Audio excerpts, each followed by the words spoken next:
Good morning, Texas, and all those who are joining perhaps other places around the world because, hi, Hugh, good to see you.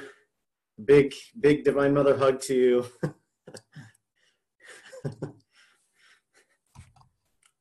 And to all of you, it's really nice to see you. Vivek, very nice to see you. Hi, Jitendra. And Kim, I don't think we've had the opportunity to meet before, Kim, but maybe. Nice to see you, Mike. Got all the masters there. It's great. So Kim's in Austin, just FYI. Ah. And we have another Austin person. I see California. I see Minnesota. I see someone we don't even know, Nancy, wherever you are. So back to you. Well, nice to meet you, Kim, and all of you who I have not had the blessing to meet yet. I have to say that this morning, as I was getting ready, I have to say I felt that I was, in Texas this morning. There's just the spirit that I just so wonderfully enjoy of the past times that I've been able to be there in person. But I certainly feel your spirit alive this morning with me, and I'm very grateful to be with you all and to see you all, and I hope you're all doing very well. I guess after I'm just going to share a little bit of some things that I've felt inspired around today's focus. But it'd be great to just also have some time afterwards to just catch up a little bit. And of course, if anyone has any questions, and I'd also be curious to see how you're all doing. And I'll also share a little bit about, just a quick update that here at Ananda Village, of course, many of you perhaps were aware that there was a fire very close nearby. And through the grace of God and through all the amazing efforts of the firefighters, that fire has now been pretty much contained. It's certainly not threatening anyone at this point, and they've really gained control over it. But of course, there's so many other things that fires and other things that we're of course continuing to pour out prayer energy here at the village, and I'm sure all of us are to some extent. So today, today's topic, I have to say is probably one of my favorite focuses. For those who might be joining a little late and missed the reading from the Rays of the One Light, which are commentaries of the Bible and Bhagavad Gita. Today's focus is, how do we meet our tests? How do we navigate our way on the spiritual path in our life? And as I was tuning into today's topic, let me just kind of check the time here for a moment. Okay, so I was praying and just seeing what, praying to Guruji, what should be a thread to pick this up on. There's so many different ways to approach this topic, and it's so important for us. Why? Well, because it's inevitable that we're going to have to face tests. Perhaps you go through longer periods of time where God's grace perhaps allows you to cruise and cruise control, but at some point you're going to have to face a challenge, a test that comes to you. So there's a lot of different threads to pick this up on, but I was very inspired. What came to me was my time that I spent in Encinitas. Last year, when we celebrated the 50th anniversary of Ananda, the monks, a bunch of us, also the monks in India, we all went down and did a pilgrimage down visiting Yoganandaji's ashrams and places that he lived. And so Encinitas, which I had never visited before, was a new experience to me. Excuse me while I just grab a little bit of water. And while I was at Encinitas, I was shocked to see, regardless of how, it's a very beautiful place and a very expansive experience for anyone who can relate to the vastness of the view. Of course, the energy, the vibration there is very, very powerful and beautiful. Guruji's presence is, you know, omnipresent all around there. And I got to that place where there's a small plaque. And I remember thinking, there was lots of shrubbery all around this plaque. And on the plaque, in essence, it said, this is where the Golden Temple once sat. And I remember thinking at that moment, there just felt like something was missing. You know, there was this beautiful platform that, you know, was around the area. And then in the center of this platform was just this plaque. You know, the plaque was a nice plaque, but it was a plaque. And I remember thinking, I just felt something missing there, you know, energetically, there was something at that spot. And so as I was praying this weekend and just tuning into this topic, I felt that memory of that experience for me and how that must have been for our beloved Guru, who built, for those who aren't aware, Rajarsi Janakananda, who after Yogananda went back to India in 1935, Rajarsi Janakananda built basically the ashram there at Encinitas, and they constructed the Golden Lotus Temple there, which was absolutely beautiful. It sat there on the cliff in Encinitas overlooking the ocean. Windows surrounded the temple. Yogananda ji would give Sunday services there. There was a meditation nook at the very top where glass surrounded this space where you could just see out into infinity and see the stars and moon at night. And what happened? Well, after 5 years of the construction of this beautiful temple, it slipped off its foundation and slid into the sea. Now, for me, of course, I had no attachment to this temple. And when I was there in Encinitas, I could feel how sad it was that here was this golden, this lotus temple built in this most beautiful spot. And now there's a plaque. You know, I just kind of felt this sense of, oh, you know, just how that must have been for our Guru or for anyone. So I wanted to read to you, these were words of our Guru after the temple slid. O thou golden lotus temple, thou wert too perfect and beautiful to stay in an imperfect earth for long, and many temples like thee will arise, though through thy crucifixion by Satan's hand and test of God in evil's land.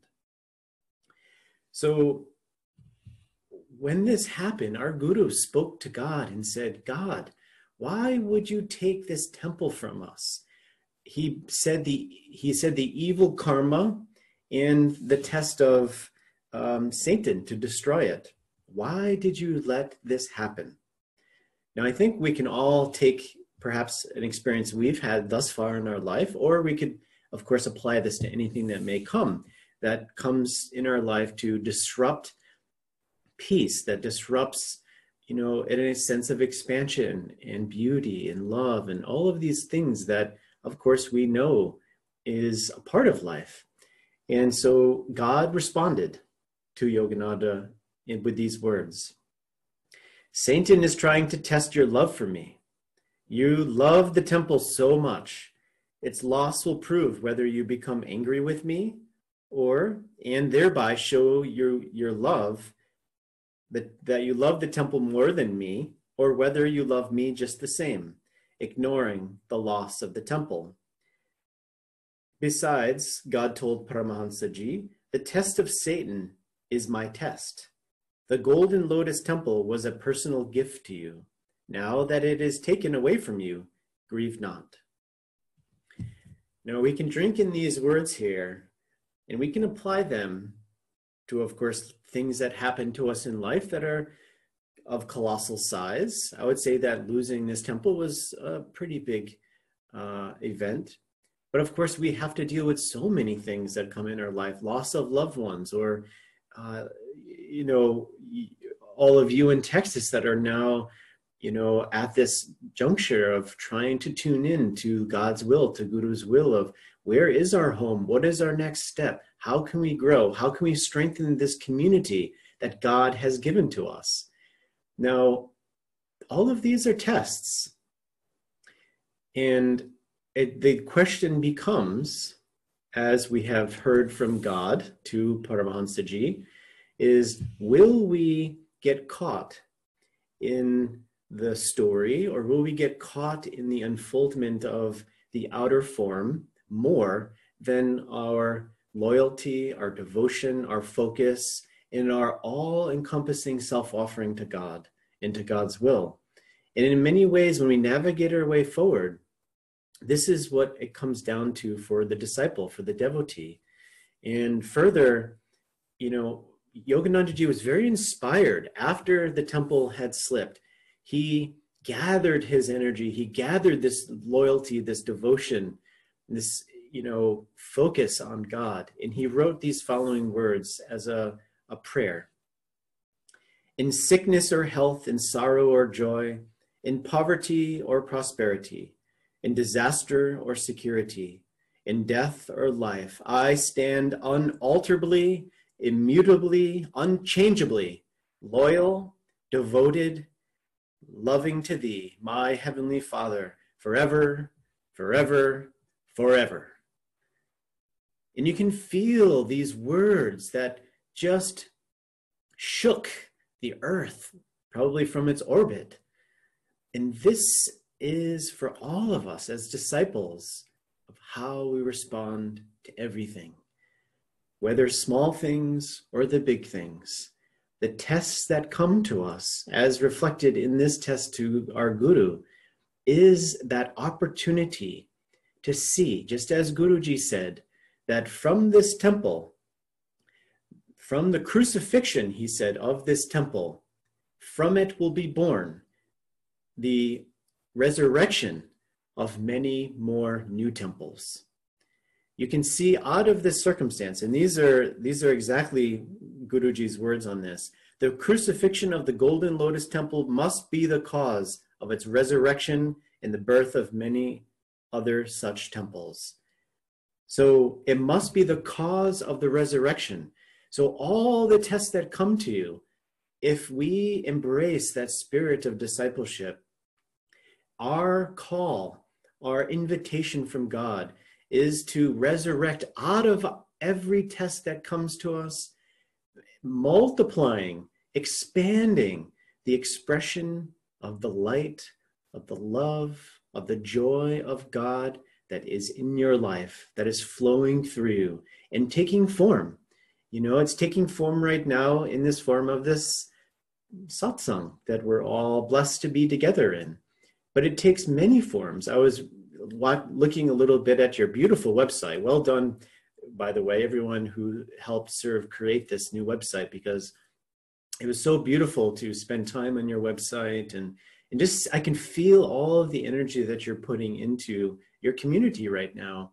And there was a blog post just, I believe, not too long ago, within the past week, just, you know, talking a little bit about the, you know, had the pictures of some people making sandwiches and, you know, supplying all of these needs for people.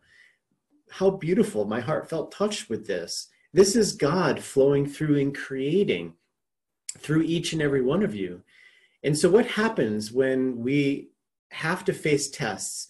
There's really two things that happen. Either we succumb to the test and our energy drops and lowers and gets entangled with perhaps the karma, with the influence of that energy that comes, which is, you know, a test, because it's a heavy, there's a quality of heaviness to it, which of course, whatever's heavy, it's very easy for it to drop. So the devotee, what do we need to do? We need to continue to lift our energy, to expand our energy. And one of the reasons why we are tested, Guruji said, simply, is it makes us stronger. Swami Kriyananda would often like to quote Paramahansa Yogananda as he would say, you know, if you want to become a stronger boxer, you have to box stronger people. you're not going to get stronger if you box babies. This is what Yoganandaji said. Just that visual just is so wrong. But we get the idea here is that, you know, each test that comes, let's not get sidetracked into the test as being our reality, or that we are victim to our circumstances, but rather to see everything that comes as a test, as an opportunity to rise and to get stronger. And one of the most beautiful things that I've kept very near to my heart is Swami Kriyananda tells this story, which many of you know this, that he went through one of the biggest tests of his life.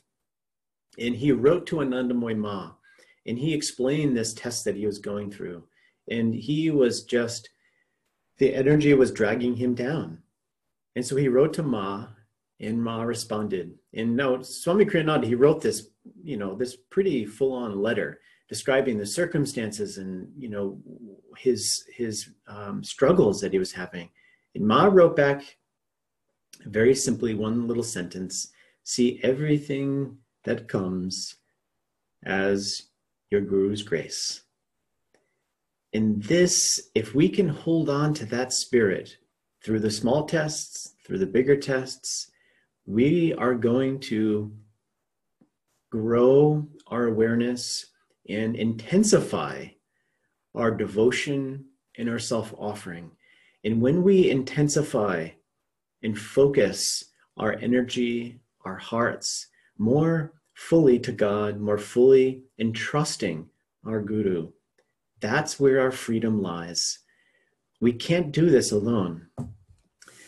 Now, these three things that Guruji mentioned in his response to this test that came to him is, of course, that he stands unalterably, immutably, unchangeably loyal, devoted, and loving. And this, we can carry these three themes, these three words, this attitude as we move forward, that no matter what we're doing, no matter what our tests may be, if we can see that everything that comes is a call for us to increase our loyalty, our devotion, and our love to God. And in essence, you know, this loyalty to God, to the Guru, out of this loyalty, we need trust. You know, we need to begin to learn how to trust God, because out of that trust, we begin to strengthen our faith, our loyalty. And then, of course, we can more naturally feel that our heart's energy is flowing more easily to God, more easily to the Guru, without being distracted by all the different tests and karma that may come into our life. And so how do we gain trust in God? How do we gain this trust in the Guru? Well, we gain the trust by going through circumstances, by going through tests. You know, this is how many relationships begin to deepen and strengthen, is that, you know, when you're faced with challenges, when you're faced with, you know, needing to hold someone's hand, you know, this is where we really begin to deepen that connection. And so when we go through tests, the best thing we can do is hold on to the Guru as much as possible. Whether you feel his presence or not, as long as you are clutching to the Guru's hands and continuing to pray and to focus on God's will, on the Guru's grace, by attunement. Attunement is the center point here for this loyalty, for this devotion, this focus is attunement.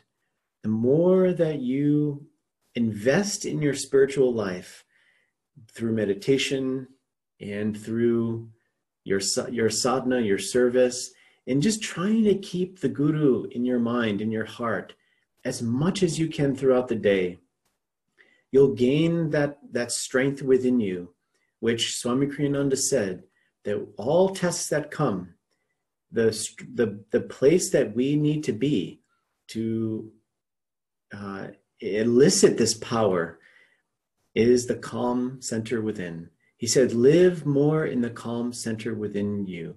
This is the place where we harness this power, because we have human limitation. You know, the human power has, to some extent, that place where it ends. And for all of us, we may have different strengths, but at some point we're going to meet the max level of our strength, where then we need to pour into spiritual strength. And this is what Swami Kriyananda said comes from living more calmly in your center, is when you are faced with tests, you know, our first response is to use our human strength. You know, we try to use everything we can, and we can use a lot of it, and it can influence a lot, but try to get more into tapping into your spiritual strength, which again lies as you go deeper and deeper into the inner stillness within you. Then you gain access to the power of God. You gain the access of the power of the Guru. And this is the power that is needed to overcome everything that comes to you. God gives you tests that you can handle. So no matter how much you feel, oh, this is too much, God knows it's just enough for you. Just enough for you to have to rise above it, to resurrect a new you. And this is what Sister Gyanamata, you know, Yoganandaji's far most advanced woman disciple here in California. She said that, you know, I will never be the same. These are the words to her guru. I will never be the same. And these words are so beautiful. I will never be the same. Through your grace, through your contact, I will never be the same. And for all of us, you know, tomorrow as we wake up, we won't be the same. We won't be the same, especially as tests come to help us grow, to resurrect our new self, our higher self, which of course, once we tap into that higher self, then all tests that come, we will be able to feel that it is God. God coming to you as the form of the test, and God responding to the test. And when we reach that point of freedom, then of course we can live in that ever new bliss, that ever new joy that is our own. And I wanted to close with this, these words from Paramahansa Yogananda, which is very beautiful to have and to hold in our hearts as we navigate these waters of remembrance of what is important for us to remember in the moments that the tests come, and then renewing that moment to moment to moment. Let's see here. So I invite you to close your eyes, and this short message from our Guru. You must never lose courage. Divine Mother sent me to pilot you out of the clouds of your mind. Everybody's difficulty is different, and he or she has to win that test of karma and Divine Mother. Overcome all by constant inward calling on God, in utmost devotion in words, thought, action, in obedience to Guru. Your troubles I do not mind. I will never give up my job about you. It is better to conquer evil and not go on living with it forever. Never for a moment identify yourself with the momentary flashes of error. Have no fear, even when I am gone. I am no longer visible to your eyes. You will never be alone. I may not scold you then, but I shall ever be with you, and through Divine Mother guard you from all harm, and will constantly whisper to you guidance through your loving self. So do not make life discouraged and tired, but be ever interested in doing for Divine Mother, no matter if wars, sickness, and death dance around you. That is the secret of victory over delusion and all troubles. Be cut to pieces, but never give up. Be a divine leech. Suck at the blood of wisdom, even though torn to bits. A smooth life is not a victorious one, and I will give you lots of good karma, so you will get through. I will not only ever forgive you, but ever lift you up no matter how many times you fall. Keep unceasingly trying to conquer, that not only I invisibly help you, but visibly through many here. Divine Mother will help you win through your own efforts in the blessings of the great gurus. I am not building a mansion for you or giving you riches that will perish, but I am making an imperishable home with all riches for you in my Divine Mother's mansion. Unceasing blessings, Paramahansa Yogananda.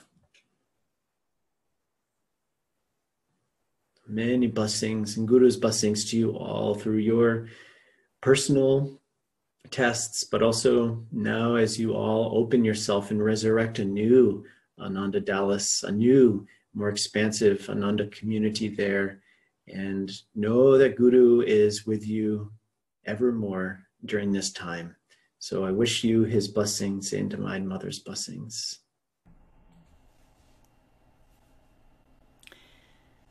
So if anyone, first of all, thank you. Wow.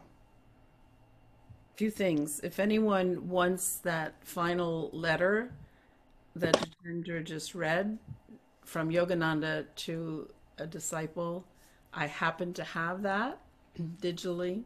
If anybody wants it, let me know. I can send you that entire reading because it's been very important in my life for many, many years. Someone gave it to me maybe 20 years ago. Mm. The next thing, if you have any questions or comments and you prefer to put them in the chat box, please do. I'll be reading them to Jitendra. If anybody wants to, in a moment, kind of take turns. We've learned how to do this. If you want to come on, ask a question online, you can unmute yourself. Just unmute yourself and then wait for that moment that is right. Certainly you can open cameras at any time now. That's very acceptable. Just still stay still. One thing that did come into the chat box, it was asking for the words that you were reading at the beginning of Yogananda's about the Golden Lotus Temple.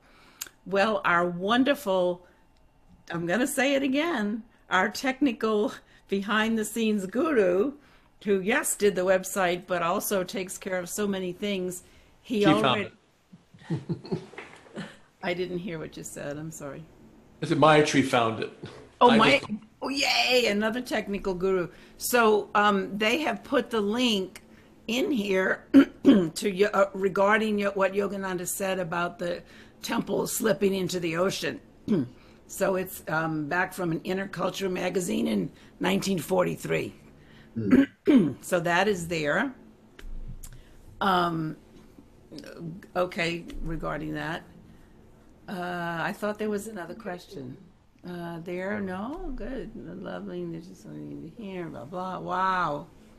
Anyway, everyone's saying thank you, amazing, etc. So now, anyone have any comments? Because I'm going to ask one if no one else says something. Good to see you. Good to see you, Alex and Pam and Sam.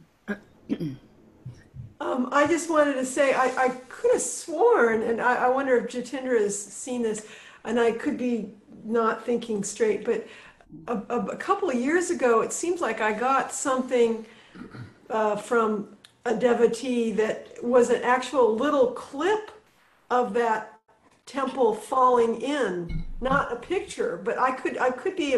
Wow. Did you ever see that? Or, yeah. But I was searching for that. I couldn't find it, but I swear that it was like a little, 10-second clip. Wow. But I'll see, who I think the person that sent it to me was Omkara. So I'll have to find out if that was my imagination or what.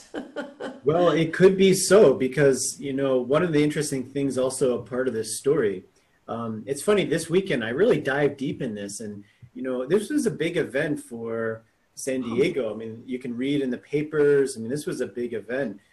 But the thing is, Guruji knew beforehand that this temple was going to slip off its foundation and slip away. And so he canceled that Sunday service for that day and told everyone that, we're not doing Sunday service. And everyone's like, why? You know, what's wrong? They couldn't see, you know, but Guruji knew. He said, well, you know, we're not doing, even though the temple, everything is fine right now, we're not doing Sunday service. And of course, later that day is when it slipped. So I thought that was also interesting with tests is, you know, we can't see, everything seemed fine, you know, what's wrong? You know, we might even get angry. Guruji, why are we going to cancel Sunday service here, you know? But the Guru knows, the Guru knows all.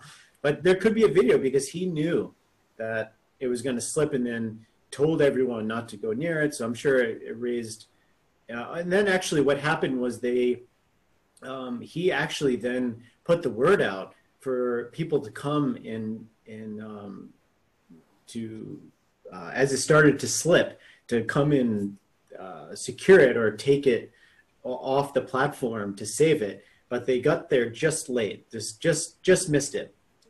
So yeah, so someone could have definitely been filming because there was awareness around it. No.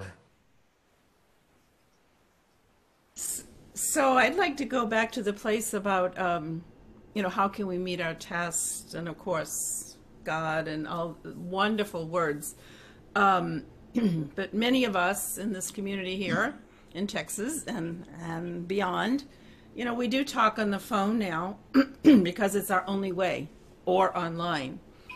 And what seems one common thread that goes through our communication is, yes, we are all trying. We are devotees. We support each other, and that's very important. Help each other in the times of the test, whether it's California fires or hurricanes or things, you know, going on. Once we know a family member, a spiritual family member, bless you.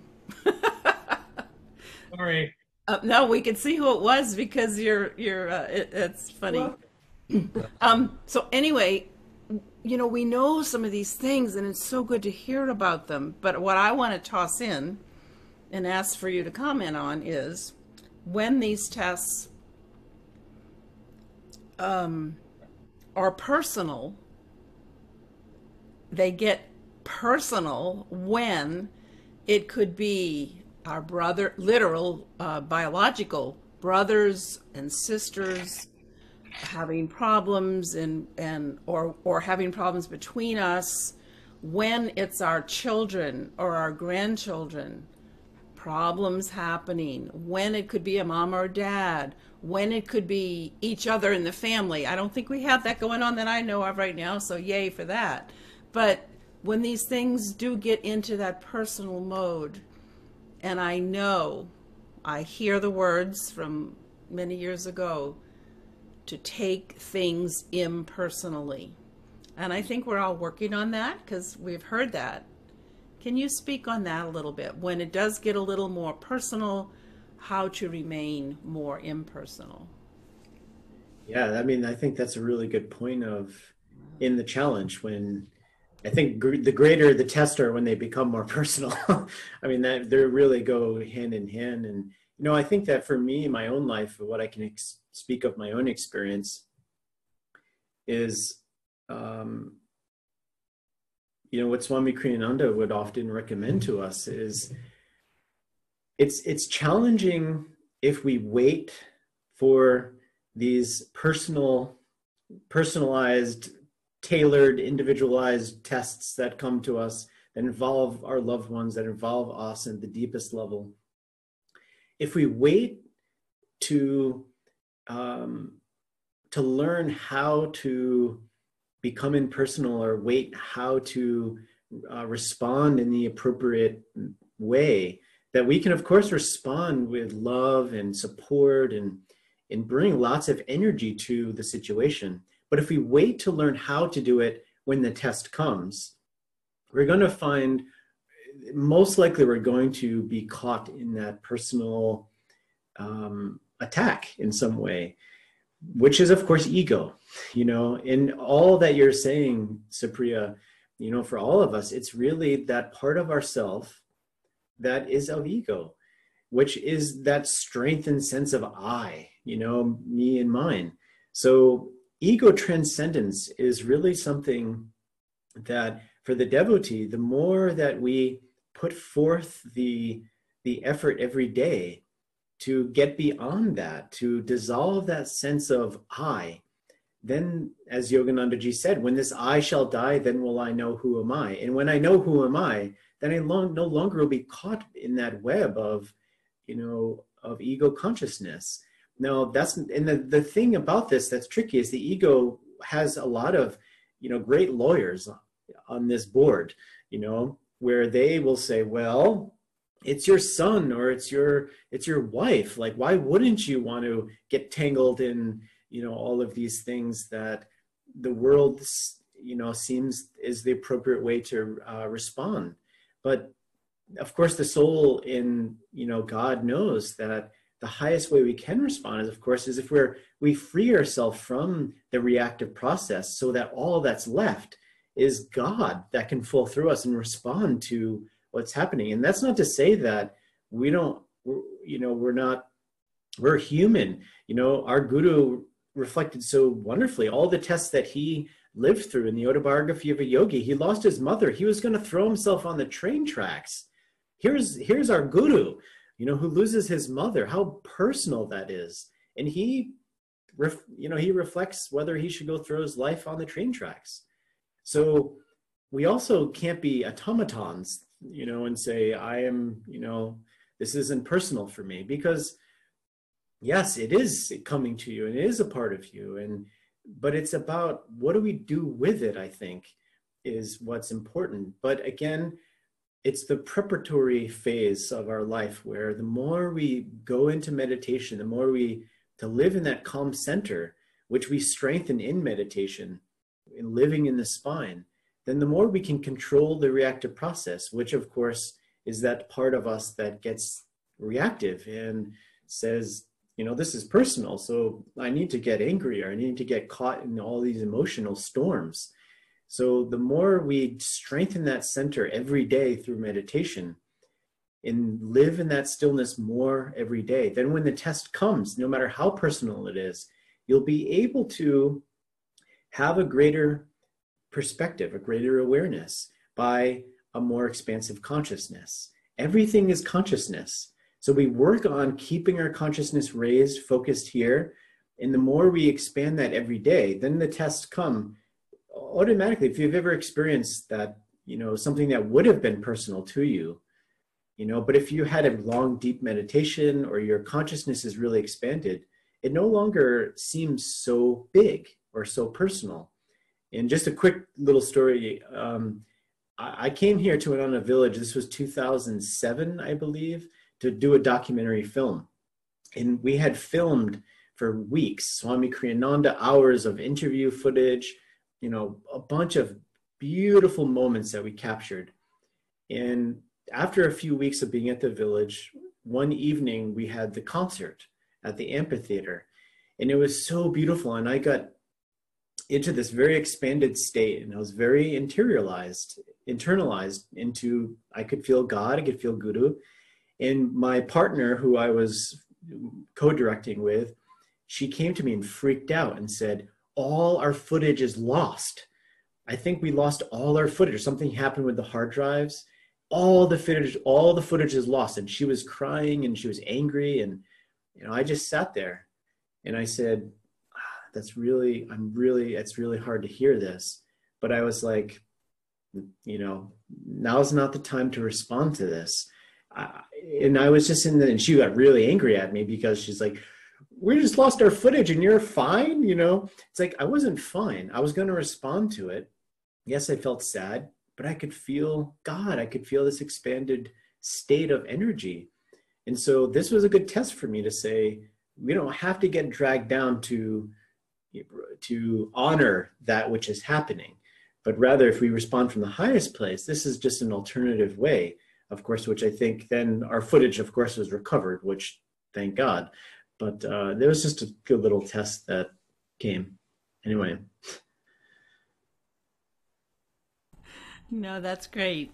What I'm hearing is if you're going to go into a boxing match, work with all the experiences so that when you get in there with the big one who's going to make you even stronger, But Yeah. you do have to practice boxing Yeah. also, right? You got to do the practice, meaning meditation anyway.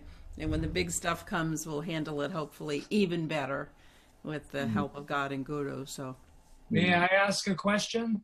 yes, This is, absolutely. And I do have one in the chat box that I'll after that. I was just wondering when you went to Encinitas and were on the grounds and that, what your response was. Did you have energy that moved up and, like when you walked into the grounds and that, like, how did it feel for you? What were your experiences like? I just really want to know what I've never been there either. So Mm. Oh, God. Yeah, it's thank you for that question. It's funny. Honestly, I've been to a lot of the different places that Guruji lived, including the places in India, and I feel that in each different place there's a different spirit of our Guru. And so in Encinitas, I didn't know what to expect, but as I walked onto the grounds and we spent about a half a day or so there. I really felt, I didn't feel this depth of consciousness of feeling blissful, or where some people felt they really got brought to a very, very deep place. But for me, I didn't expect this, but I just felt this, like I became a little boy. I just felt this little childlike energy where just like little children, they don't want to meditate. Or most children, they don't want to meditate. They want to play. And so when I was in Encinitas, all the different monks, they were doing meditating and going deep, and I just felt like a little kid. So I'm like, I don't want to meditate. I want to go skip around the grass, and and I tried to fight that in some way, because I felt that I should be meditating. I should be diving into a depth here. But I just embraced what Guruji was given to me. And it was a really just joyful, childlike, joyful experience for me. that's wonderful. Yeah. Yeah, But, I think there's other people online who have also been there, and I guess we all have our own.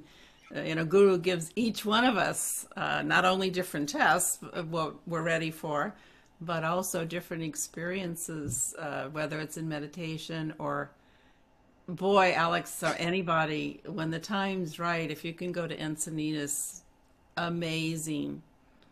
And then, of course, the Lake Shrine. I mean, it's all different, and it's all wonderful because it's all Yoganandaji. Yeah. So I'd like to read, it's a little bit of a different topic, but maybe we can kind of go there now. This is in the chat box. It says, from a devotee, I miss communicating with my sister who made her transition in May.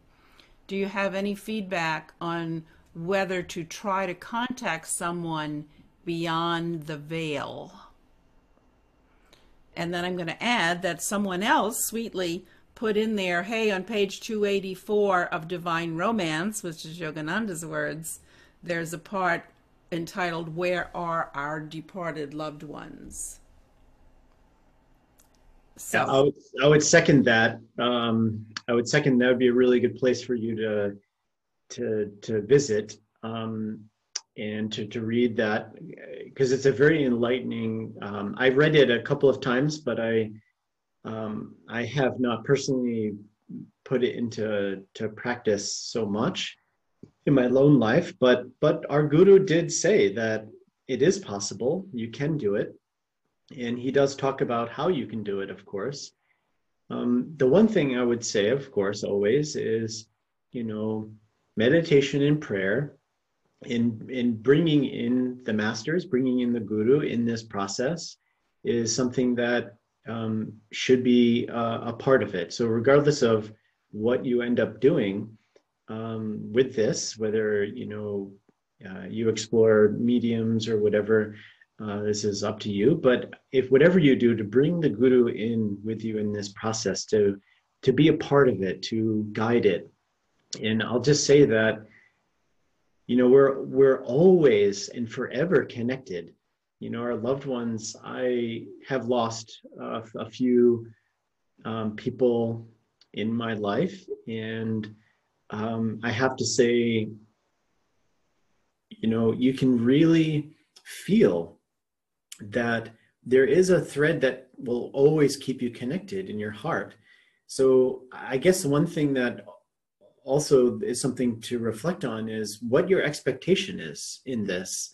You know, what is your intention? What is the motivation behind this desire for you to make contact? And then just to, you know, consult with the guru. That's all I'll say here is consult with the guru. And I'll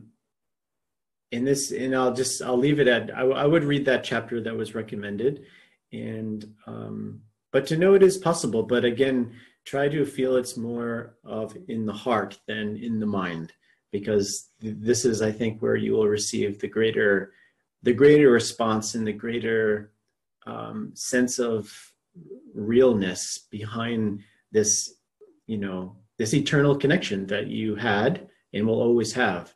So focus on the heart is what our guru, of course, spoke of when trying to tune into those of our loved ones that still reside here in our hearts. So divine romance is to spend the time to go deeper into this, I would say. And also, if you want to, you know, connect with Mary Kretzmann, has done a lot of work in this area, and you can contact her at prayers@ananda.org, and she can be of assistance to you in this process of bringing in the guru, clarifying the intention, and then proceeding from that point. So, Yeah, and another dear soul online had put in there about possibly mediums or things of that nature. I'm glad you brought up Mary Kretzmann, because she's amazing, and I've had some work done with her many years ago, not about this but other things. And that other devotee also said, could there have been, to the person with their sister, was there unfinished karma to attend to? So I think that, you know, it's a good point. Sometimes I think we know, oh, I wish I'd have done this and straightened this out with my sister or my brother or whomever, you know, now has passed. Oh, I wish I'd have dealt with that. If we know that in meditation or after meditation with the hand of guru, you know, for security, man, address that karma, speak to that spirit, because you know they're with us. The souls are with us. So if you know some past karma or some karma with the individual, I would say do it. We don't always know it all, but anyway. No more in the chat box questions right now, so let's open the cameras for. I got a quick question that conversation just spurred on, because I happen to notice that on the Ananda Online, which Jitendra is one of the big wigs with that you guys had posted, you know, how's everybody doing, and somebody had posted some sad news about their husband passing, not from COVID, but during COVID and the whole circumstances around that. I just wondered if you are going to, or have thought about this, or maybe have done it and I just missed it, you know, I don't know, like a discussion group or something on folks that have lost loved ones. I think it was the last time we were at Ananda, I think it was at Inner Renewal Week. Maybe it was at the same time, or maybe it was a different time. I don't know, but at one time recently, the most recent that I was there, Anandi and some other folks were doing a program about that at the Expanding Light, and there was a little discussion at the table I was in. It was very powerful, and with this, a lot of grief and things that are happening in the world for other things as well. I just wondered if the online community was considering that, or somebody was going to offer some kind of course, because that might be of interest to some of us here. Yeah, no, that's a really good, um, yeah, I think that with this post that happened on the weekend, which I had been in contact with this individual prior. Um, some of us reached out just to support her closer to when she lost, her partner. And this is something that I'm a lot of times what I think we try to tune into is see the response and see, in the community where people are at and kind of what's going to serve people. It's an interesting thing. I'll reflect on that. I think that your idea of a course is something that I think would be of great value, because we know it's everywhere. It's going to continue happening, and it's something that is a greatest one of the greatest challenges. So that's actually a really great idea. I will actually put that in the hopper, as they say, because I think I think it's a good idea, I think. In fact, actually, at some point, probably over the fall, Naiswami Nalini, which many of you know, I'm working with her on trying to get together a webinar series. I'm not sure what that'll look like for the virtual community, based on, she wrote a book, Transitioning in Grace. Yeah. And so she's going to talk about, I'm not sure actually what the topics would be, but that is actually in the hopper of trying to happen. It's just, there's so many great things happening right now. Yeah, well, that would be wonderful. I feel for Mallory, because like today is the anniversary of my mother's death, and I feel that a lot today.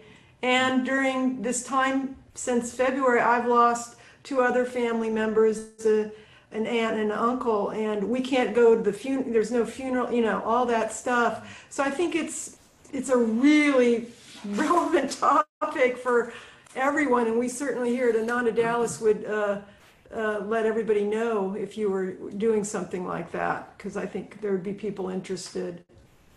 Yeah, thanks, Maitri. I think I'll try to put some more energy in this area, because I think, it's like you said, during this time, there's just so many, there's, like you said, there's a lot of grief, and there's a lot of, how do we deal with loss, in some way, or disconnect, because in some way that's a big part of this process. And losing a loved one, of course, that's, the heart just like, whew.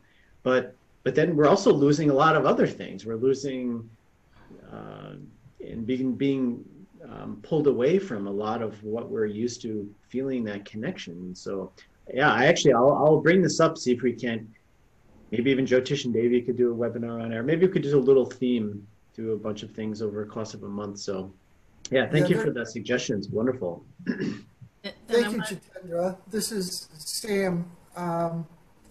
We're in Central California on the Monterey coast, and we are experiencing loss like many of us have never experienced before. We've essentially lost our center because of, it started with COVID and it's ending up in fire. Although I don't think our center is going to burn.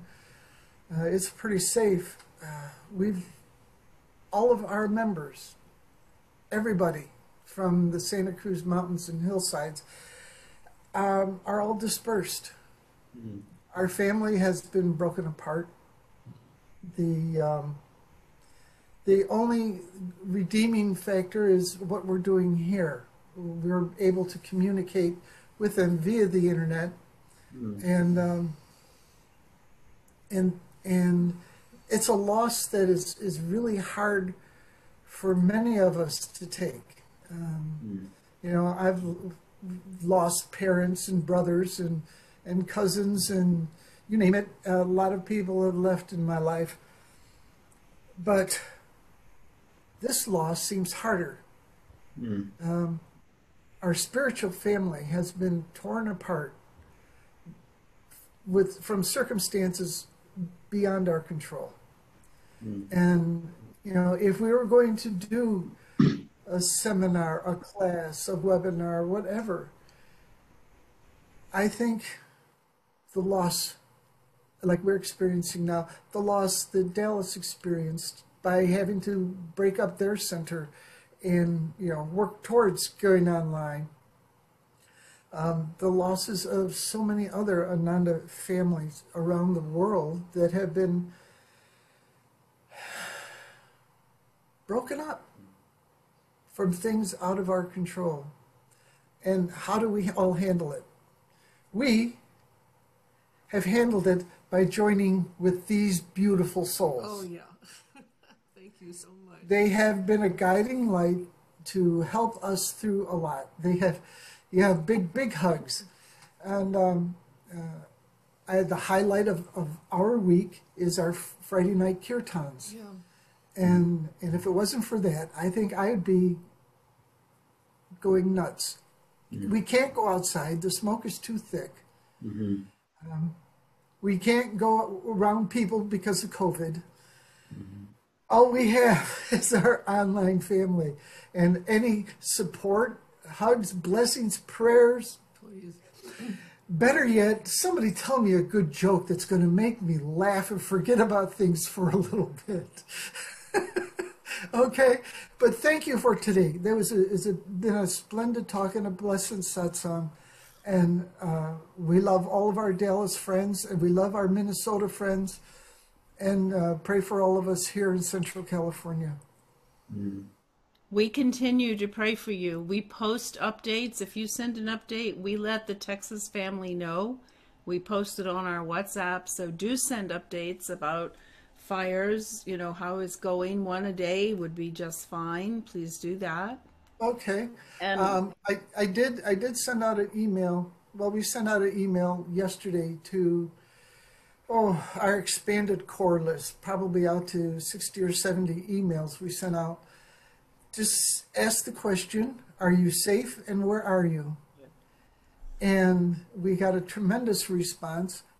Everybody that we love and care for is safe someplace. They're spread out all over Central California. We've heard that at least 3 of the homes that were in jeopardy, you know, this was as of last night, we're still safe. So 3 of our members' homes in the Santa Cruz Mountains are still there. Whether or not they're going to be able to get to them within the next couple of weeks, who knows? But we're still waiting to hear from others. And we can't get reports on their properties and their things. But, you know, things are necessary in our life. So we keep on praying, and we hope that Divine Mother somehow keeps the storm that's coming by us tonight.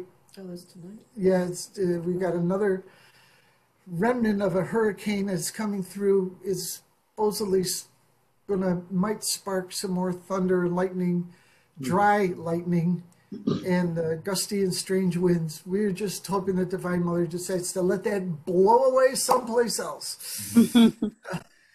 or just let those electrical charges, stop the electrical charges, Divine Mother. You keep that energy, you know, give it to us in other ways. But we are so praying for you guys. Oh, and I think for By the way, Mr. Sam, before you go, I have a quick joke for you. What did the yogi say to the hot dog vendor? What did the yogi? Make me one with everything. Be one with everything. Good one. That's right. well done, Hugh. And I know Jitendra's always a good source for a joke, so I hope he's conjuring one up to share in a moment. Well, I was going to share the hot dog joke. It was in the That's a ether. great joke. That's what happens when we come together in spirit. Is where, you know, thoughts are universal.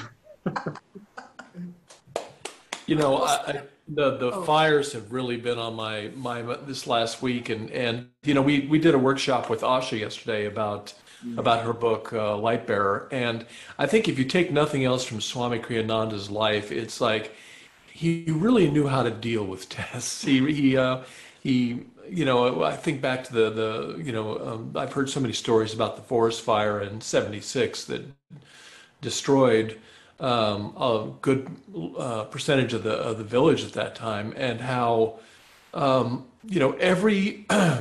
I've ever heard talk about that lived through it have come down the side of saying that was a real blessing to us, because it helped us to rebuild the community in a better way. We built it back better, and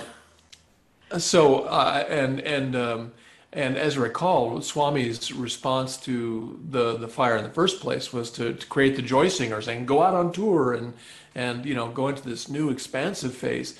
And I think it's also wonderful that he had the example of Yogananda. He wasn't there when this happened, but after the temple slid into the sea, I mean, Yogananda, even though he was grieving for a while, his response was to build the Hollywood temple and to build the San Diego temple, and so that created a new new expansive energy for them. So I wonder, if maybe you could comment a little bit on that aspect of it. It's like when you have that test, when something is taken away, the importance of being able to grieve the loss for a bit before you don't just say, oh, it's no big deal. We're not all there yet. We're probably even Yogananda grieved over the temple.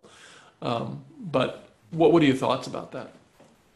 Yeah, it's interesting that he did, the next day he didn't go start building. He built two temples, which a lot of the rugs and the things that were inside the Lotus temple went into, the center, the two other temples that they built. But one of the things also Pam and Sam, just in kind of tying into this, is one of the things that this past week has really been coming on really strong for me, which it's true that Yogananda, of course, grieved the loss of his mother, the loss of his father, the loss of the temple. He dealt with a lot of things like this. But what did he do, though, within the grieving process, within all the experience that was his, or whatever the experience is for you, is that you have to, this is where you are. I don't think it's healthy for us to pretend, everything's just fine, everything's just fine. It's like, everything's not fine, that's not healthy, that's not expansive. So we have to honor where we're at. But what is it that Guruji did? And what we all can do is, in these words that were written as a part of the monastery that was developed at Mount Washington for new monks who are coming in, they get this book that was created for them, which I think was really created for all of us, which is entitled, Give Me Thy Heart. And I think that in the moment tragedy strikes, circumstances that we find ourselves in, with our centers being closed and being, separated from loved ones, not being able to attend funerals and all that's happening, we're going to have to deal with it. We're going to have to find out, what's my next step? Okay, what's the next step after that? What's my next step after that? This is what Swami Kriyananda would say, is that, no matter how big of a challenge, or no matter how big a test comes, all we really can do is ask the question, what can I do now? What can be my next step? But what we can all do, which I think this particular time right now that is so challenging, what I can feel in my own heart, and I think all of us can, is Divine Mother, our Guru, is asking all of us, yes, do your best with all that's happening, but give me thy heart. Give me thy heart. And I can feel it when you're speaking. I could feel you and Sam, Pam and Sam, I can feel your heart energy right now. I feel so big. Now, I've met you both in person here at the village perhaps a couple of times, and you're both lovely souls and, great disciples. But if you weren't presented at this time with so many things happening, would you be putting out the same amount of energy that you're putting out now? So centered in the heart with, reaching out to everyone. And what I would say is, give more of your heart to Master in Divine Mother. It's not selfish. It's not selfish, but give more of yourself at this time to Master. Try to give it all to Master. And then try to expand your heart of what you feel of Guru's love, and try to then share that in ever greater ways. The outer form, this is the thing we're all learning, the outer form, as much as it is important, we don't have to rely so much on the outer form with love. And because if you reach out to someone, putting out energy, sending emails, connecting online, doing everything everyone is doing, this is the best, I think, response we can do. And if we're giving our heart to Master, then, I think that we'll look back at this time. We may look at it a little differently than we're looking at it now.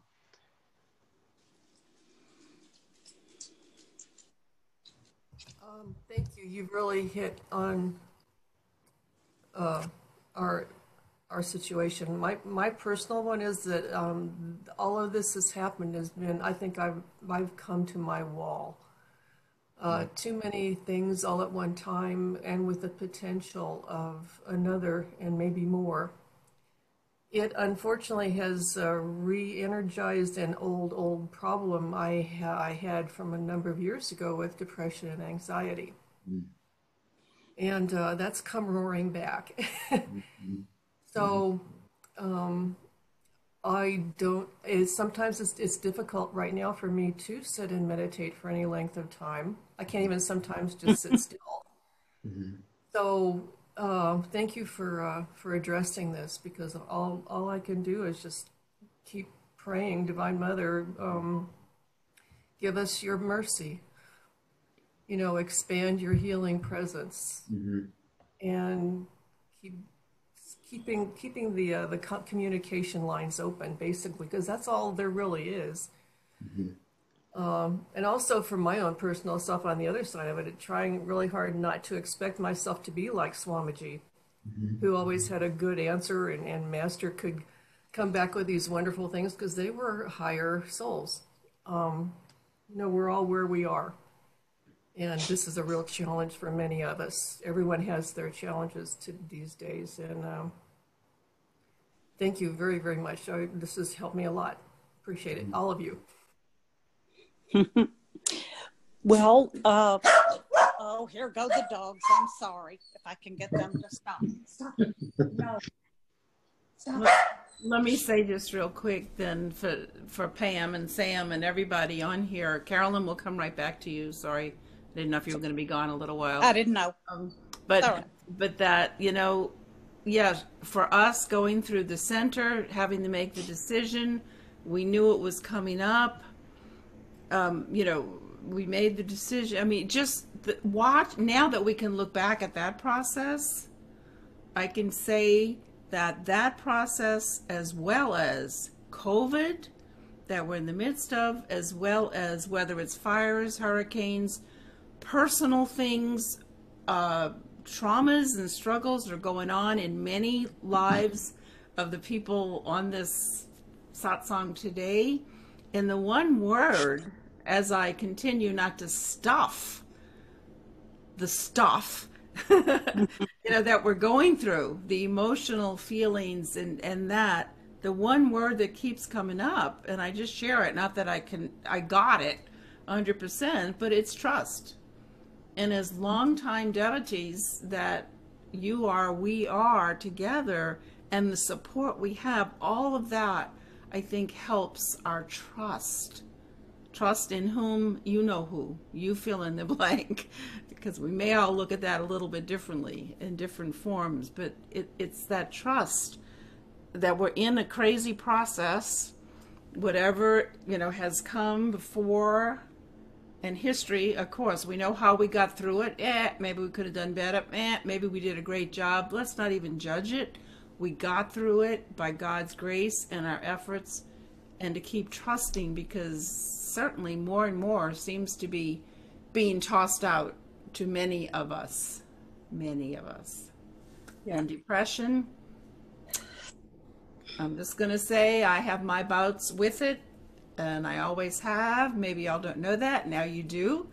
And I have my ways to deal with it that have been suggestions from many, many senior ministers that have helped me. And so we are getting through this together. So Jitendra or Carolyn, let's go back to you. Maybe right before Carolyn, maybe right before you share, Carolyn, I would just like to say that one of the things that I have been experiencing the past few months with some just personal challenges is to see whatever it is, whether depression, anxiety, or struggle in relationship, or whatever it is, what we tend to try to do, or especially this is the essence of tests. Tests come to us and we kind of feel like we have to put them over here on the side. Like here's Guru, here's the light, here's Divine Mother, here's the beauty and all things that are good. And then things come or things awaken within us and we say, ooh, we put this on the side. But the more you can feel, whether anger, depression, anxiety, whatever it is that comes, don't feel that it's separate, but feel that it's a part of the Guru's love, of Guru. And that may be very challenging, but I've been finding it very helpful to see nothing is separate. Nothing is separate. It's if you feel it's all a part of that love of the Guru, whether you feel the love of the Guru or not, but just feel that it's not separate. It's not bad. It's not, yeah, it's probably extraordinarily challenging, but it's not separate from it. Because as you include it in that light, whether you're meditating or just thinking of God or looking into the photo of our Guru, looking into his eyes, and just try to feel. You know, sometimes when I, in my life, have gone through great challenges, all I could do is sit there and look into his eyes and just to say these words to the Guru, I love you. I love you. And then try to listen and feel in your heart his response, whether doing Kriya or anything, just put everything aside and just sit there as Guru's child, as Divine Mother's child, and just open your heart, because that's truly what it's all for. You know, why do we meditate? Why do we do anything? It's to be able to open our heart, to share ourselves. So it's something that's really helped me, and I continue to do it during my challenges. So just wanted to offer that also as a suggestion during this time of challenge. So Carolyn, do you want to share? Oh, sorry. Sure. Well, I'm not a new Guru Bhai, but I have been here just about 3 years, maybe a little over that. And it was very profound for me when I very first came to Ananda. I felt like I had found my home. And I loved the burning bowl and peeling off another layer of the onion, because I've said for many years all I've wanted to do. I just want to learn more while I'm here. I want to do as much as I can. And so, you know, I kind of went to yoga and meditation and all that. And then last year, all the big lessons kind of started coming, because it was like God or Guru was saying, okay, I hope you're ready, because we're going to start bringing it on. And so I had a huge challenge last year. And I won't even go into what it was. It was something in my neighborhood. But it was what just started to come to me with the support of everyone at Ananda was that I was just to forgive my neighbors, forgive my enemies or whatever. And sometimes sometimes things just aren't fair. But the most important thing was to forgive. So I got through that, and that was great, and kept going. And sometimes I think, oh, you know, all this Indian stuff, is this really right for me? Well, then here come more lessons. my sister and I were trying to do a family trust for our condo, and she kind of assumed some things, and we got in a big row about it and decided to go to therapy. And I turned to Supriya, and we just really started praying, and she prayed for me. I prayed for about 3 days before one session that my sister and I were going to have, because I just felt so depressed and emotional and sad about it. And but I'm usually willing to still face things even with those kinds of emotions. Well, and then Supriya asked Divine Mother, Jesus, and Yogananda to come in. Well, on that particular day, there was so much love in that therapy room that there wasn't even hardly any room for the problems. Mm-hmm. So since then, the therapy has had to be put to the side because my sister's daughter is in Green Oaks at this time. She's supposed to get out tomorrow, and she says she didn't try to attempt suicide, but it's pretty obvious that she did. But anyway, so now I've been trying to deal with that. And my sister wants me to go with her to pick her up tomorrow. And I have had my own depression too, so I certainly understand that in the midst of that. And I'm doing a lot better just personally. So I just will keep trying to bring that love in. I have been feeling it, and will keep meditating and asking for it, and see my own steps. Even though they're very difficult, I see them. I see myself moving forward. Mm-hmm. And this is where I belong. It really is. And I just keep on going. It's so nice having you. I remember I met you a few years ago, just after you started coming to Ananda, and immediately felt our sisterhood. I'm sorry. No, it's good to meet your dog. Oh, well, he is, I have had him for a very long time. And I have a pact with dogs that even if they're not very good, I don't get rid of them. And he's has a lot of beagle in him. And beagles, that's their that's their deal. They want to go run and chase the fox, and bark. And I have a bark buddy, but it's still, anyway, I still have him. I don't get rid of them, even if they're trouble. We have met your dogs. We have meditated with them.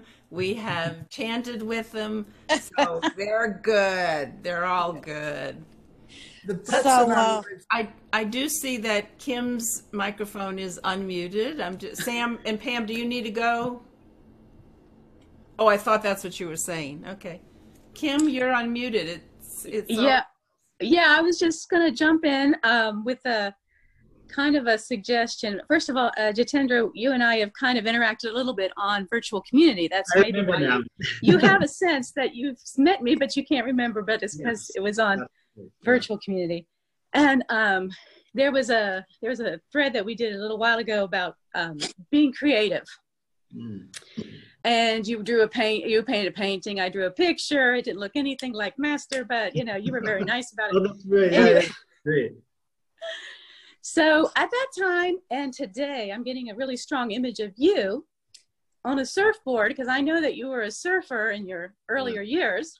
Mm-hmm. And you're on a surfboard and there's a huge wave, but Master is like right behind you on the surfboard. It's the two of you, and you're like, got your arms akimbo, and you guys are together. So I wanted to share that because I feel like I'm supposed to tell you that. And also, I was thinking that could be a really good thing for all of us to do, is something that we're passionate about, or we love to do, or, like it could be the kirtans, or it can be cooking, or diving into a swimming pool, or whatever it could be, that we could imagine or even paint or draw, Master doing it with us, right by our side, and our hearts are connected. So anyway, I just thought, you know, that could be a good thing for all of us to do. Yeah, beautiful. And when you get to Encinitas, there's that cafe across the street from the temple, Master's Cafe. There's a painting, a mural on the wall of Master surfing on a surfboard. Oh, really? Because that area just on the ocean there is called Swami's Beach. And it's in a Beach Boy song? Yeah. Yes, it is, actually. Oh, really? Surf City, USA, they talk about surfing on Swami's Beach. And I remember I was doing that song. I'm part of a ukulele club, and it's in one of the books. And I was playing this song, and I went, "Oh my God, I've been there. That's my Swami." That's great. Yeah, it's funny. I grew up, surfing my whole life. I knew about Swamis, in California. I grew up in Rhode Island. I knew about Swami's Beach and, knew of all the different hot spots in California. That one day I said, "Oh, I'd love to go surf there." Pleasure Point, which I luckily have been able to surf since coming to California. But yeah, it's, Swami it's amazing how I knew about Swamis growing up, wanting to surf there one day. But then when I finally found out that it's my Swami, it's like, oh my God, it's Master. But then I could understand why perhaps I didn't incarnate a little sooner with Master, because perhaps I would be out surfing and Master would say, "You need to go meditate." And I'd be like, "But Master, I want to go surf," So who knows? Well, it's the same beach that Dr. Shanti was walking down many, many years ago when she was inspired to become a doctor. And she was saying that was Master giving her direction on the beach, watching the surf. Amazing. We're all surfers of the here and now, right? We're all surfing, that's for sure. We've been listening to Treasures Along the Path. We have a little discussion group on Mondays, which those of you that are free on Mondays at 11, it's a real rich Satsang. And we listened to a recording not last week, which was called The Purpose of Meditation. And when I first heard it, I thought, oh, well, I've been on the path for 30 years, blah, blah, blah. But it's such a rich recording. I mean, it's so packed full of all these gems. And one of them in there that was interesting to me, I'd like to research it more because I wasn't well, you'll understand in a second. Anyway, Swami said that Master had a technique. One of his techniques for worry was to, tense the body 3 times. And on the last one, as you exhale, hold the breath out. That's the part he didn't say how long to hold the breath out, but hold the breath out and empty your mind as best you can of any thought. But then when a thought comes in or after a few moments or whatever, then fill it with a positive thought, some image or scene that was really, appealing to you and helped you feel really good inside. It was very interesting. I had not heard that one before. And anyway, I just thought I'd share it now because maybe I haven't practiced it yet. I need to practice it. But when I heard that, I thought, oh, this is a good one for now, with all the concerns we have. And so it was like tense the whole body 3 times, throw the breath out and hold it out, and then empty the mind and then replace it with a really positive, joyful experience. Not just a thought, but like something you have actually experienced that brought you joy. Beautiful. It's very powerful. I've practiced it myself, and it's very powerful. Yeah. It's. How long do you hold the breath out? I was under the assumption as long as you can. Oh, okay. Without getting to the point of passing out. Yeah. Right. No straining. To the Yeah. point of strain, of course. I Yeah. want to welcome There's- Kirti there too. Hi, Kirti. Kirti joining us from India, and Yeah. she has been Ah, a lot. That young lady has been through so much. We won't even get into it, but glad you're here, Kirti. Love you, miss you. Thanks, thanks. It's such a blessing to be here with all of you. Oh, We pray for you often, Kirti. We just say your name. Mindju says your name. So you're in our prayers lots, all the way from I can feel that energy. I can feel that strength that, that probably you guys, whatever you pray or whichever way you transmit it, I don't know, but I can certainly feel that strength in me. well, it's God and Guru doing it. We're just the channels. We're just sending it, and then they take it and do what they want with it. Yeah. God brought Kirti to us just before COVID hit. I think I met with her just before we closed the center, and now she's back in India. She was in Dallas, but then she had to go back. So, but we stay connected. We're sisters. and where are you in India, Kirti? I am in Gujarat, Ahmedabad. Right now, I am living with my parents in Ahmedabad, Gujarat. It's the western part of India. Mm-hmm. Wonderful. Well, nice to meet you. Yeah. Nice to meet you all. Jitendra, we have a question that was in the chat window that got chatted to me privately, so Supriya doesn't have it. And the question is, how do you stay connected to God and Guru during your day? Do you do japa, Om Guru, or Jai Guru? Yes, I mean, I'm a big fan of the whole Om Guru. I think for japa, for me, Om Guru is something that I try to repeat. Like if I'm walking from my car to where I live, I'll try to. There's many different things I can do from that walk from my car to my house. And it's about a 1-minute walk from the parking lot.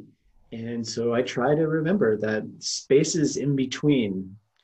We have to engage our minds, in the things that are put in front of us, but I try to fill the space in between with as much as possible with thoughts of the Guru, or just even just visualizing him, with me, walking next to me. These are the things that I find really help me a lot. It's such an easy, simple practice. But the more I feel I do it, if I'm brushing my teeth, there's many different things I could do. There's many different things I could think about, but I try to think of the Guru. I try to, brush my teeth with him and just Om Guru, Om Guru. I have an electronic toothbrush, which hums at a different rate, where I try to chant Om along with the toothbrush, because it's humming at like a Om. So I try to chant Om while I'm brushing my teeth. So making it fun, I just try to know that, I try to make sure that I feel Master didn't die. He's alive and he's with me. And I try to bring him along on my journey. The other thing I would say is Seva, Guru Seva. I serve here at Sangha, but all of us, giving of ourselves is really another huge way of getting out of, the mess that we sometimes find ourselves in, whether it's our karma or circumstances or tests, but seeking to give of ourselves. The more we give of ourselves to God, to Guru, through service to others, through sending an email. How are you doing? What Pam and Sam shared. How are you doing? That's a beautiful way to serve. It doesn't need to be these gigantic building temples for Divine Mother. A simple email, how are you doing? Or calling a friend, or, giving food to your loved one, your partner, cooking for them. But if you do it in a sense of giving of yourself to God, then I find that's the other big way for me each day to stay in attunement and to stay out of the sense of I. Because as soon as that I starts to creep in, woo, problem. So I think that, and then the other thing for me is, of course, meditation twice a day, but chanting. For me, chanting has really been half the battle, as our guru said. You know, whether I'm chanting with the harmonium or just inwardly chanting songs, singing songs to God in my heart, I think that that's really, it just takes the clouds that come in each day, the storms that may come in due to karma or whatever it is. Singing to God, I feel, really helps me tap into that joyful remembrance that, you know, nothing can touch me, and that my guru is here and Divine Mother is here, and celebrating that, rejoicing in that through chanting. It brings me to that place of closeness to God that nothing else really, I think, has brought me as close to God as through chanting. So that's what I would say I do, and what I would say, you know, try to do any of these, and you yourself will experience the power of them. You know, and I just want to remind everybody, I mean, we chant before everything, whether it's a meditation or a picnic or a potluck or, you know, it's just what we do. Because Yoganandaji said, chanting is half the battle. St. Augustine, I know you've heard me say this, St. Augustine said singing is praying twice. As I heard that as a child, it was like, wow, good, I like to sing and it's praying twice? Well, I'm going to sing more than I'm going to pray. I can remember having that thought in around 4th grade. I said it to a nun one time and she didn't buy it. But you know, chanting, and we chant every day on this online before every meditation at noon, in the evening, and Friday evenings. If you haven't, experiment and come online for 7 for the kirtan. I don't care if you put it on and you're eating your dinner or cooking your dinner. Did you hear my New Orleans accent come out? I heard it. Just try the kirtan on Friday evening. But we chant every day before whatever we do. So I got to put a plug in for chanting because I know what it's done for me. And just to say something that what Kim said is, or if we can all, what I've been trying to do every day, which I think during this time, again, of what Pam and Sam are sharing, that all of us are experiencing, do try, even for this next week, try to do at least one thing each day that's fun. You know, it doesn't have to be, you know, it can be anything, but try to find one thing, whether it's a 1-minute thing or an hour thing, whether it's painting or doing something, dancing, you know, put on some kirtan and dance, but try to, and it may be challenging for you. This, you know, it sounds so easy. Why wouldn't I want to do this? Maybe challenging, but try each day, even for 1 minute or 5 minutes, but during each day, one time each day, try to do something fun, you know, or even ask Guru, you know, what can I do today to do one thing that's fun for me to do? And I do think that is something that is very, very helpful, because it's not something that has to be a very stern thing of, okay, now it's time for Guru remembrance, Om Guru, Om Guru, Om Guru, Om Guru. Like, yeah, I'm sure Guruji's presence will be awakened that way.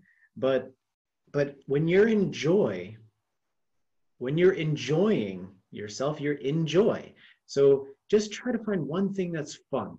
You know, I've been trying to do this every day since COVID has happened. And I have to say, it's been something very helpful. Is when you're in joy, it's much easier. You're much more motivated to meditate and do these things, and just try to do something fun. Whether you have fun or not, well, give that to God. Because if you're in a tough space, you may not feel that sense of woohoo, you know, but at least try and see, and invite the Guru in to have fun with you. And I think that really is also a really beautiful, important thing for us at this time, as much as possible. I cleaned out a kitchen drawer yesterday. I didn't go into it with joy, but I said, this is such a mess and I can see dirt in there and this is gross. I'm going to clean out only one of many kitchen drawers. And I have to say, after about 10 seconds into it, I started laughing because I brought God into it. And I heard Asha's words, which was, you know, the joy of living for God. Well, can I really clean out a kitchen draw with God and find the joy, I did. So I haven't done draw number 2 yet, but I'm sure it'll happen soon. So Jitendra, Yeah, I know it's getting quite late I'd here. like to, Go ahead, Kirti. yeah, I'd like to say something to Supriya. I can relate to her what she said right now, that cleaning a drawer, maybe it just helps you, in some way to organize your thoughts which have got disordered or something. That happens with me as well. Sometimes if my mind is in a mess, I try to clean things or organize them. So that helps me get sorted in my mind. That happens. So I can relate. Oh, thank you. Some people on Mind Like Go might say, no way am I going to clean to find joy. No, find your own way. Yeah. You'd For make everybody. you'd make for a good roommate, Kirti. Yeah. Yeah, I like to organize too, Kirti. If I get things organized, it feels good. You're all welcome to be my roommates in the future. Hey, if we can be, I can't promise that that's what I do when my mind gets scattered, but that's why we'll be perfect roommates. Do you think it's a gal thing? maybe. Maybe. I don't know. It's all right. If you'll cut the grass, I'll clean the kitchen drawers. I have to say though, Jitendra, when I lived at Ananda and I was in Chandi, was an ashram. Well, it's an ashram now, but it first was all women, right? But it wasn't till the men arrived that things really got stabilized and the honeydew list got accomplished. We were good at cleaning, but weren't good at that honeydew list. So, it's that yin yang balance, right? Yeah, Right. like God created male, female, feminine, male energy. Well, Jitendra, I just feel like, gosh, I know what time it is here, and I thank you so much for coming online, and we just so appreciate it. I mean, look, yeah, all these people stayed online. Just thank you. Yeah, maybe we can Thank you. Maybe before we end, we can send 3 ohms to each other and just to celebrate our love of God that has, brought us together as family, that all of us may feel our hearts opening ever wider for Divine Mother to enter, to take charge of our life and to free us so that we can give to all ever more deeply this love, this joy that God has given us through our Guru, through Divine Mother. And let's send 3 ohms, blessing each other with our Guru's love in his presence and grace. Oh.